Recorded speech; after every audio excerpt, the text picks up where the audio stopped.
to start, questions from homeworks from you guys. You got anything?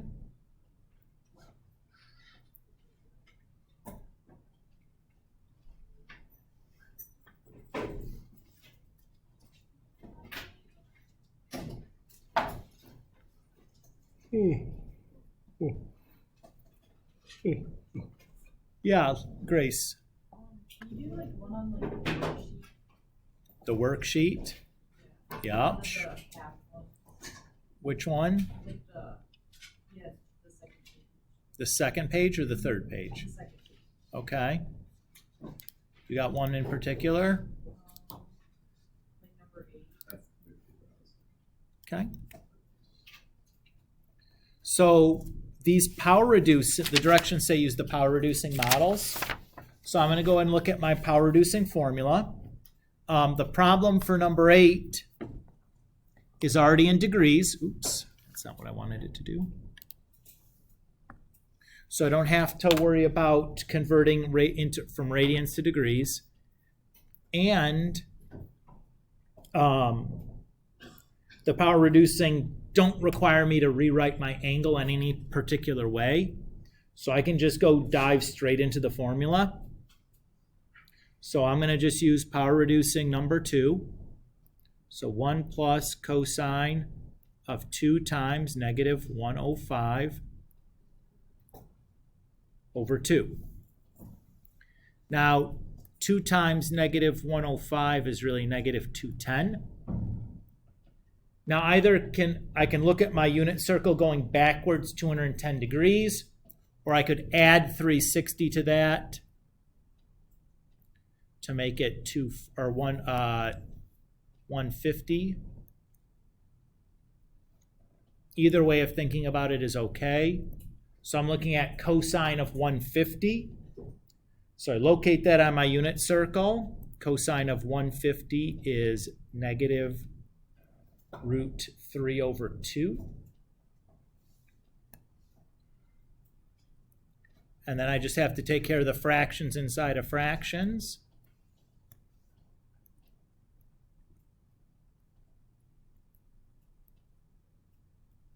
And I'm all done.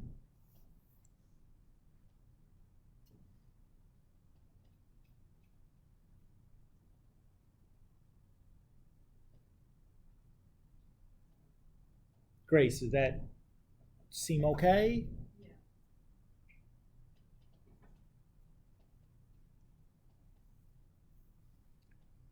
Okay.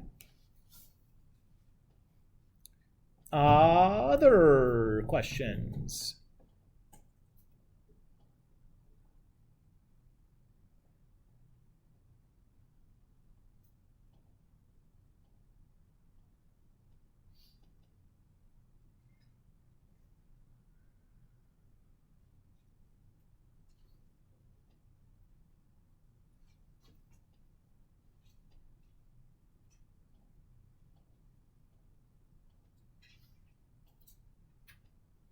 Okay.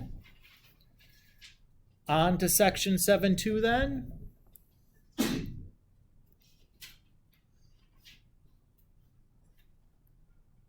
So just to recap here, what we've been doing is we've been solving non-right triangles.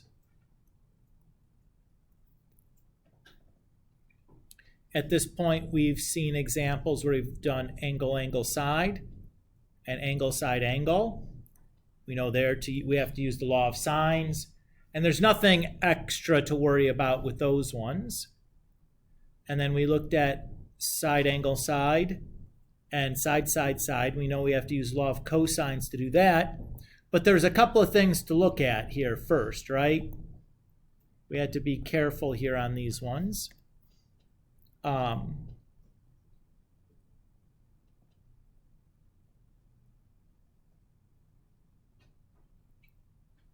So before we do anything with side, side, side, we have to check if a triangle is possible. Basically, we have to make sure that the sum of the two legs is greater than the hypotenuse. And then when we're solving for three angles, like in the side, side, side situation, we're going to start with the biggest angle first.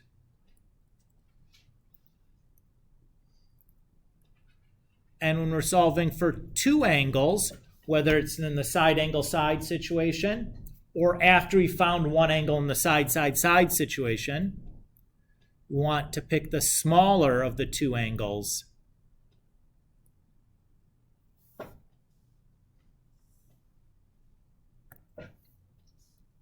So just to kind of summarize where we were at.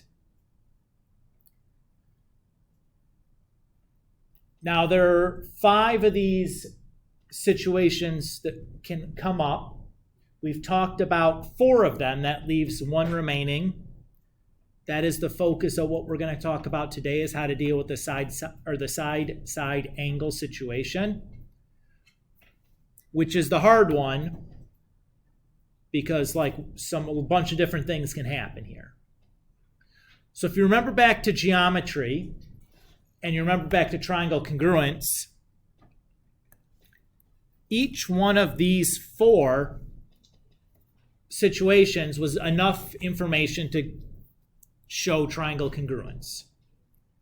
The side-side angle is not a triangle congruence theorem, and as a result, some strange things can happen. So that's what we're going to be looking at right now.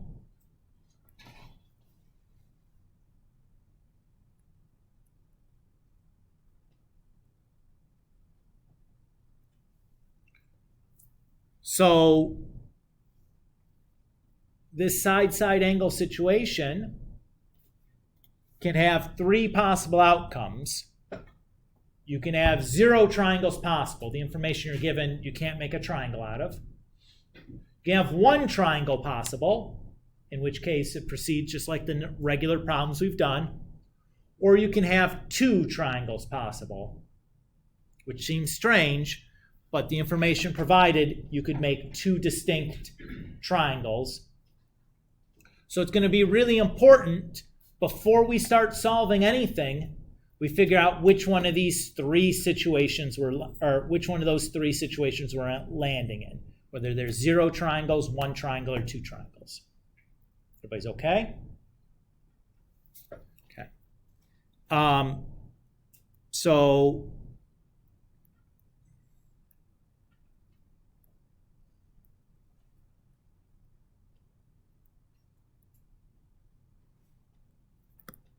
actually, let's say to start,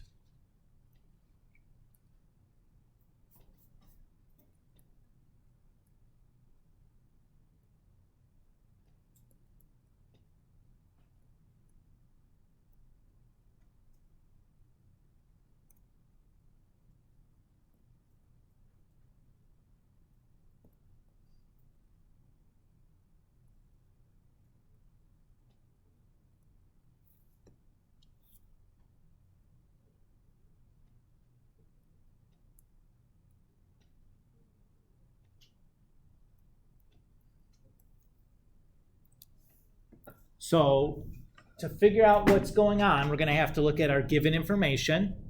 So we're given an angle and 2 sides. Our first step is to look at the angle.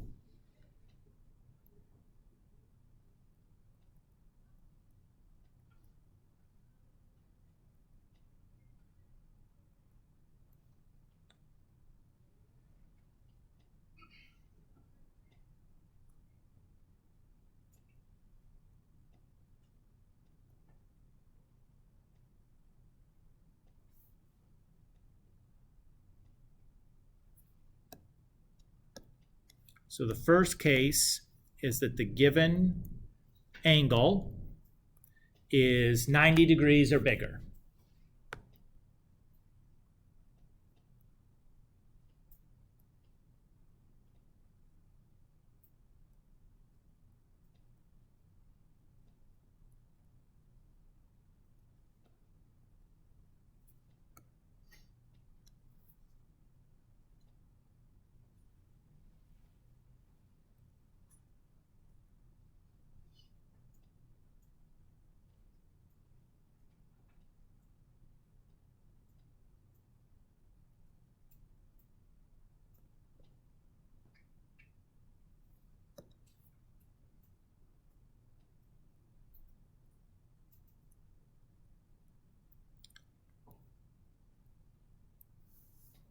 So if we have an angle that's 90 degrees or bigger, and the side opposite the given angle is smaller or equal to the other given side, no triangle is possible.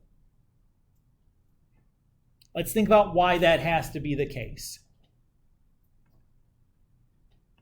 So if I have the angle in my triangle I know is 90 degrees or bigger, what can I say about that angle? And how many obtuse angles can you have in a triangle? Just one. So it has to be the biggest angle in the triangle, right? The side opposite the biggest angle needs to be the biggest side. So if that's not the case, you don't have a triangle. That's what this first thing is saying. Does that feel okay?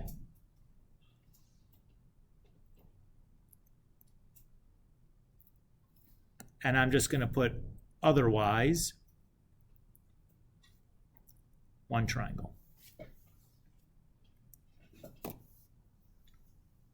So if that given angle is obtuse, you either have 0 triangles or you have 1. The way you can tell the difference is the side opposite the given angle the biggest side or not? If it's the biggest, 1 triangle. If not the biggest, then no triangles.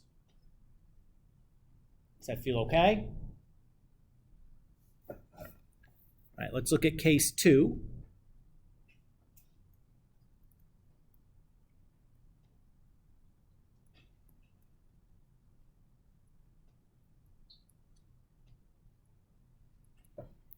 So if our given angle is less than 90 degrees, just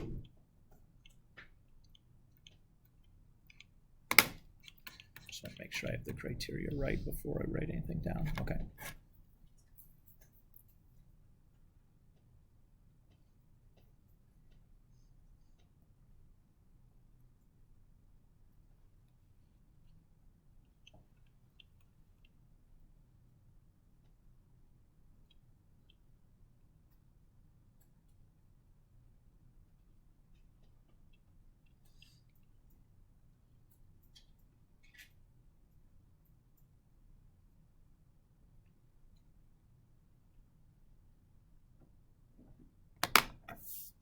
This is so poorly named.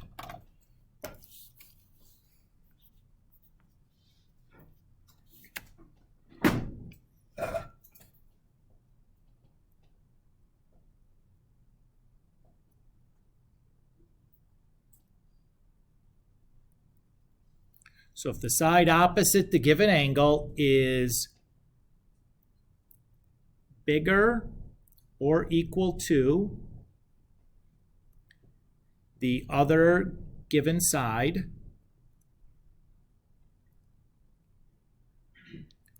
then there's just one triangle.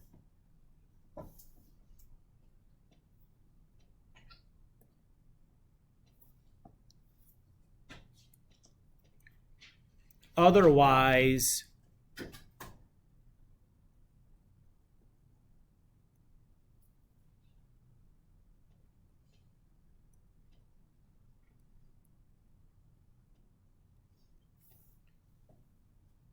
zero, one, or two triangles is possible. We call this in the business the ambiguous case.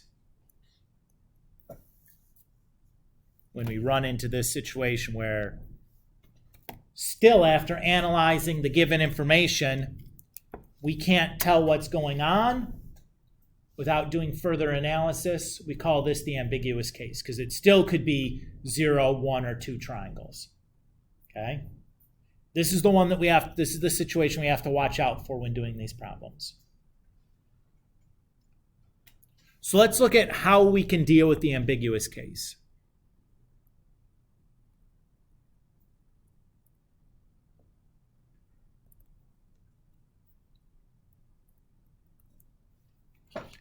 So let's look at an example here. Let's say angle P is 56, side P is 16, and side Q is 19. Yes. Sure. Just like in all our previous parts or problems, I'm going to start by just drawing myself a picture. I'm going to label my picture. I'm going to add in the measurements that are given to me.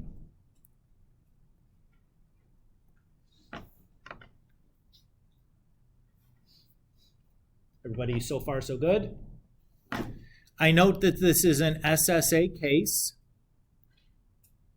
that my given angle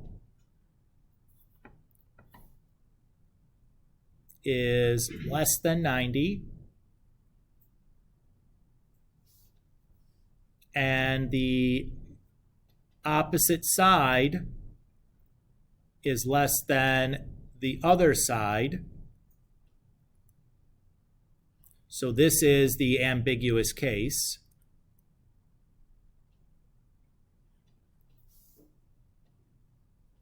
So I had to go through and check all three of those things, right? That was SSA, that the angle was less than 90 degrees, and the side opposite the given angle is the shorter of the two sides.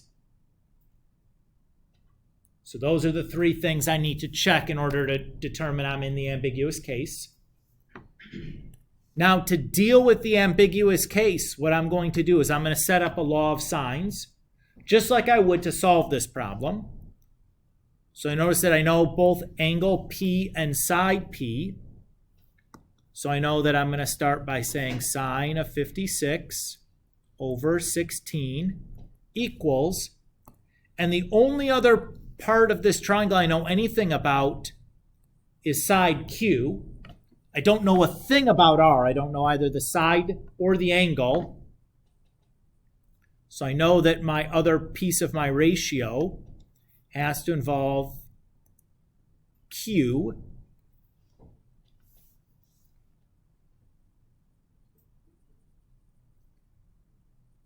What I've written now is a proportion. And what I'm going to do is I'm going to get the sine Q part by itself. So I'm going to cross multiply and divide. And I'm going to do that all in one step. I think you guys are okay with me doing that. We've been doing that for a bit now. And what I want to do is I want to analyze, I want to look at what that number is. I want to look at what sine of Q is. So I'm going to fire up my calculator. Before I do anything on my calculator, I want to check the mode, because Mr. Kulik goes back and forth between classes, so he needs to make sure his mode's correct. I should be in degree mode, because the angles in this problem are written in degrees. So I'll do alpha y equals 19 times sine 56 over 16. And I get 0.984.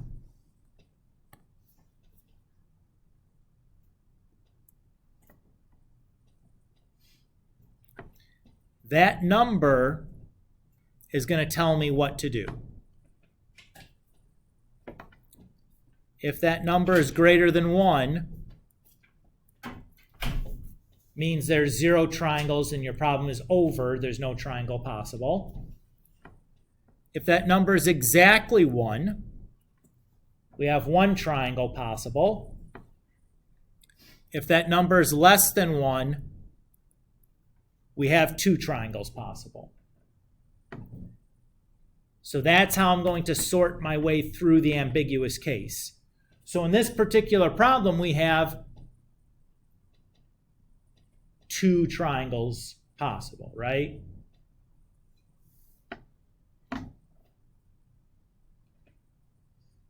So far, so good?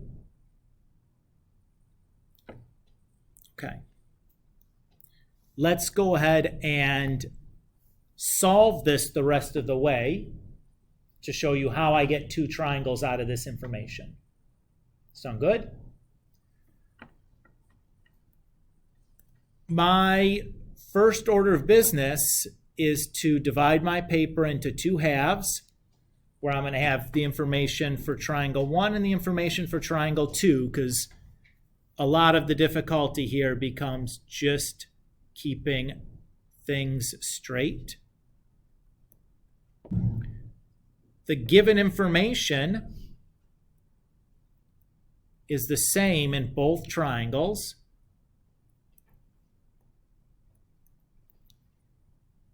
So I'm going to copy that in.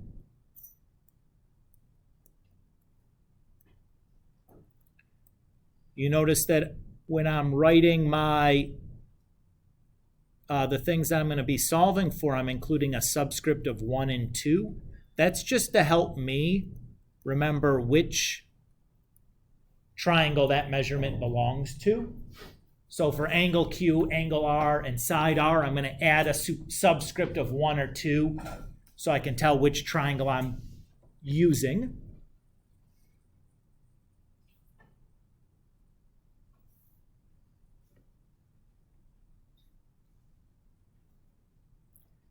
And then where I left off above, I had that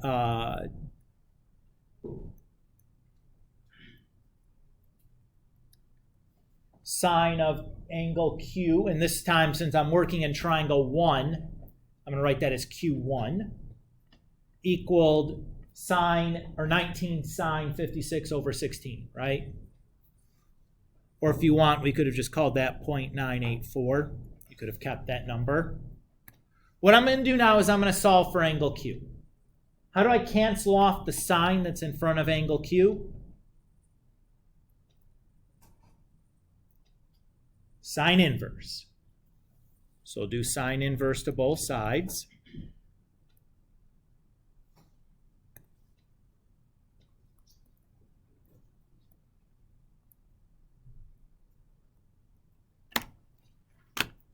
So I'll go to my calculator. That number's right there already for me, so I'm just going to do sine inverse of that number now.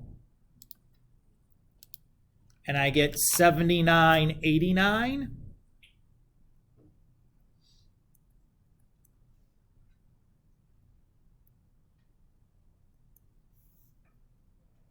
Is everybody okay? This part looks exactly like any other law of sines problem, right? At this point, I'm now going to switch to triangle 2 because I can solve for angle Q2 really simply because the first angle I solve in triangle 1 is the supplement to the corresponding angle in triangle 2. When I say supplement, I mean they add to give me 180 degrees. So I can find Q2 by just doing 180 minus Q1.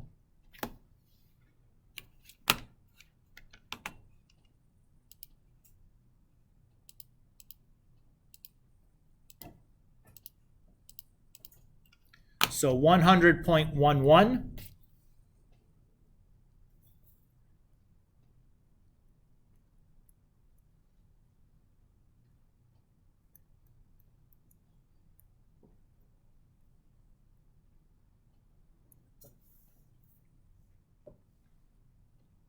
So far, so good.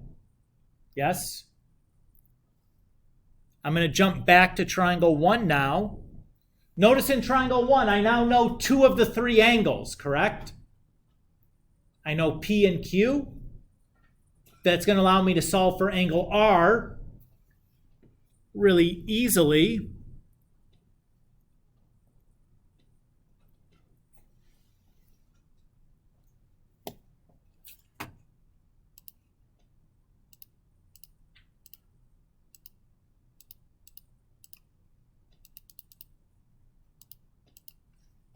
So that gives me 44.11.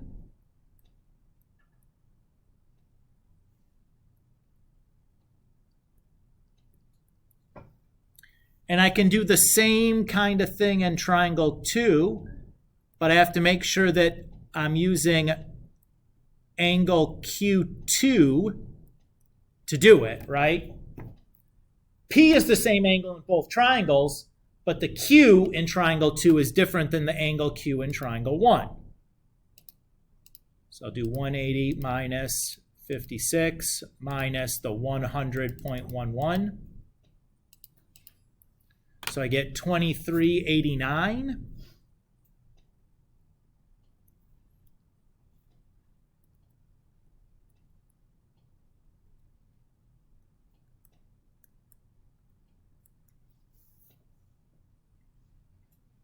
Is everybody okay there?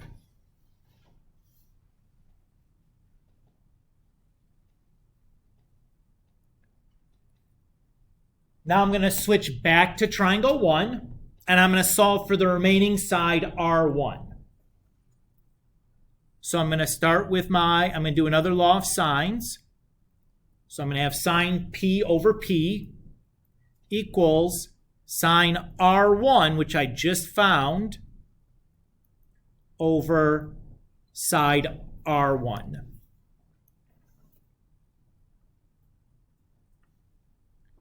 I'm going to cross multiply and divide. Doing that all in one step.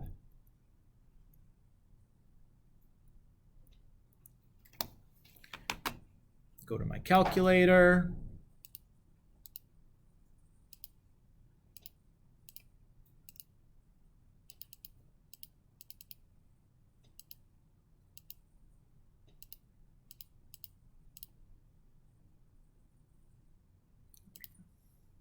And I get 1343.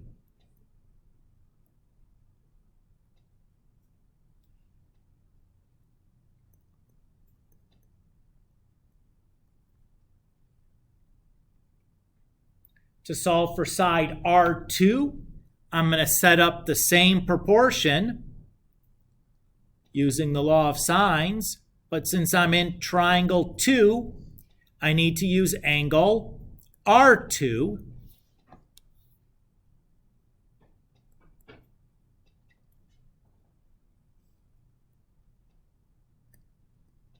So again, just cross multiply and divide.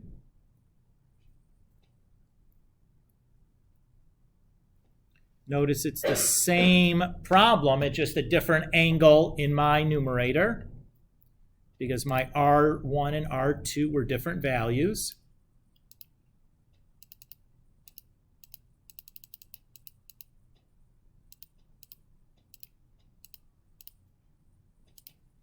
So there I get about 7.82.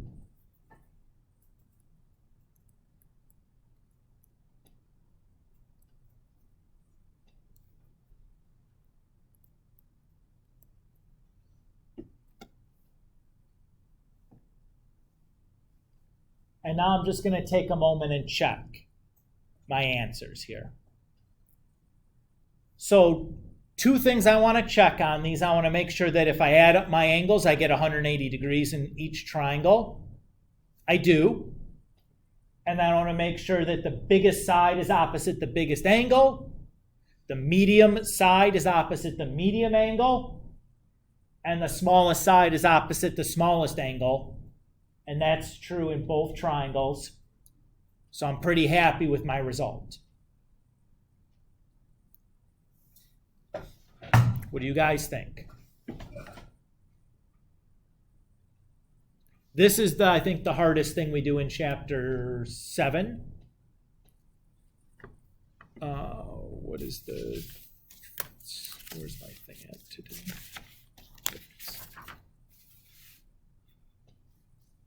Should we do one more? Do this again? What do you guys think? Do you want to see it again or no? Just answer honestly. The two triangle situation I think is the hardest. Mostly just because there's kind of a lot to do. But if you're not interested, that's okay. So for this section, I'd like you guys to do 5 through 10 and then 11 to 14. On 5 through 10, It asks you just to determine whether it's 0, 1, or 2 triangles. Don't solve the triangle. Just do enough so you can decide whether it's 0, 1, or 2. So like on this previous example, right here, we had been done, right? Where we determined there's 2 triangles. Don't continue to solve the triangle. You'd be finished there. Everybody okay? So those 5 should be relatively quick. There's not that much to do there. And then 11 through 14 tells you there's 2 triangles and to solve them both. Okay, so it's already taking care of that starting stuff. You go straight to solving the 2 triangles because the directions tells you that's already the case. On the test, that would be the similar format. Okay, I'll have questions where I ask you to tell me like, what situation is it? Is there 0, 1, or 2 triangles? And then there'll be problems where I ask you to solve the triangle. And then there'll be problems where I tell you there is 2 triangles here, solve for both of them. And I'll specifically tell you that it's a 2 triangle problem. I wouldn't mix that in with something else. So that stuff is part of the next, or the problem set for the 21st.